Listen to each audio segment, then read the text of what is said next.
एक छोटे से गांव में एक ईमानदार लकड़हारा रहता था जिसका नाम था रामू। वह अपनी पत्नी और बच्चों के साथ एक झोपड़ी में रहता था और अपनी जीविका के लिए जंगल से लकड़ी काटता था। एक दिन जब वह नदी के किनारे लकड़ी काट रहा था, उसका कुल्हाड़ी अचानक नदी में गिर गया। रामू बहुत दुखी हुआ क्योंकि वह कुल्हाड़ी के बिना अपना काम नहीं कर सकता था और उसका परिवार भूखा रह जाता। उसने नदी के किनारे बैठकर रोना शुरू कर दिया। तभी एक देवता वहां प्रकट हुआ। उसने रामू की दुर्दशा देखी और उससे पूछा, हे रामू, तुम इतने दुखी क्यों हो?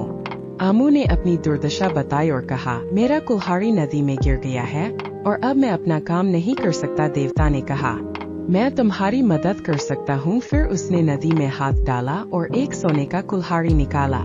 उसने रामू से पूछा, क्या यह तुम्हारा कुल्हाड़ी है? रामू ने कहा, नहीं, यह मेरा कुल्हाड़ी नहीं है। देवता ने फिर नदी में हाथ डाला और एक चांदी का कुल्हाड़ी निकाला। उसने फिर रामू से पूछा, क्या यह तुम्हारा कुल्हाड़ी है? रामू ने फिर कहा, नहीं, यह भी मेरा कुल्हाड़ी नहीं है।